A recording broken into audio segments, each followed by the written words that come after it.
Okay, we're doing 211. Recognizing and representing values algebraically. Algebra always involves simplifying expressions and solving equations. If this were the extent of studying algebra, it might seem like it had no relation to everyday life. Some students might enjoy it, but others might think, what's the point? However, algebra is a practical tool for solving problems in the real world. Identifying unknown values and knowing how to represent them algebraically is a part of applying algebra to the real world. When there is just one unknown value in a situation, it can be represented with a letter.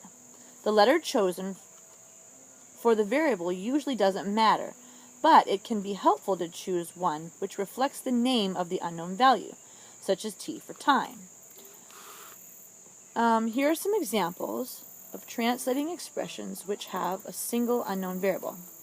So if it says my age in 3 years, and it tells you that your age right now is A, so if your age right now is A, then we just add 3 years to your age, and then that's what your age will be in 3 years. Does that make sense? Yeah. Okay. And so sometimes it's kind of difficult when they talk about this, but so I actually sometimes, instead of picking a letter, I actually do pick a number. So my age right now, let's pretend I was 5. My age right now, what do I have to do to figure out what it would be in? Sometimes we just do it in our head. Well, in 5 years, in 3 years, I'll be 8. Well, what did I do to find that 8? I added 3 to it. So then if it's a letter, what will I do to that letter? I'll add 3 to it. Okay, so sometimes I have to put a number in and play with some numbers to figure out how I found the answer so I can do it using algebra. Okay.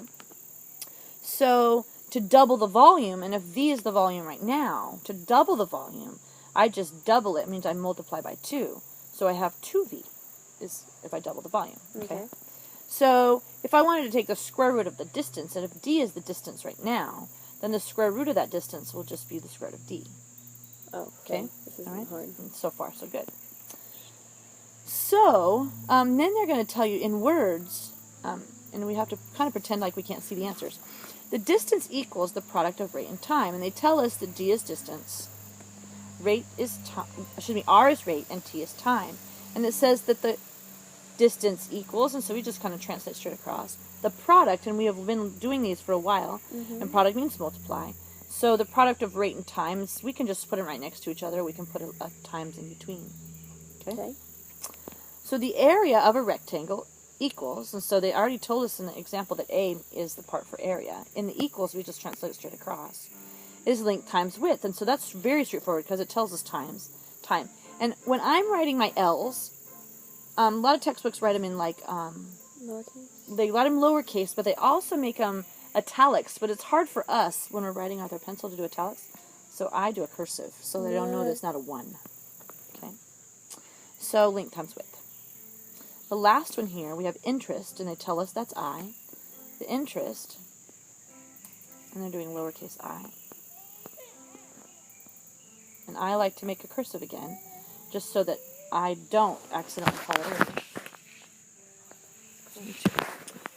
Interest is, which is equals, the product of 3 things.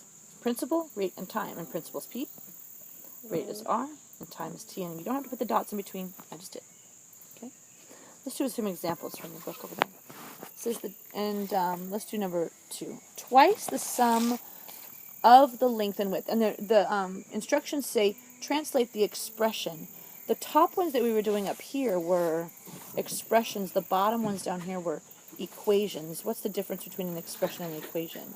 An equation is like giving you like how you would find the problem, like length times width. Obviously, you can't do it like it's telling you like to find the value of something or some other. So the question was, what's the difference between an expression and an equation? One has an equal sign and one doesn't. Yes. Which one has the equation? I mean, the equals. The equation. Very good. Okay.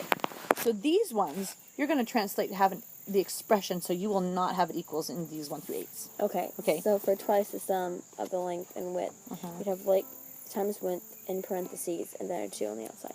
So you will have length times width times 2. Mm-hmm. This said, let's just double check.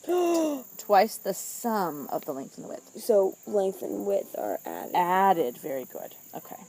And so let's do this one here. The temperature less 32 degrees. So, like, I guess T for temperature minus 32. Yes. Very good. And so then, if we do number 4, 3 more than twice the distance. So 3 plus X or whatever. Okay. It has a twice in there. What's the twice? So 2. 2x. 2x. 2x, okay? And sometimes, since it says distance, so we did T for temperature, and we did L and W, we could have done a D. So we could have done 2D. Okay, either way, it works, okay? Because they didn't tell you what to pick for variables. Right. The product of the mass and velocity. So M times V. Yes.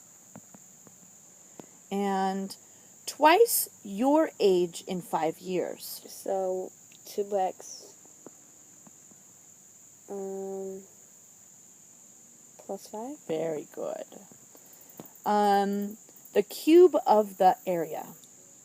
So A cubed.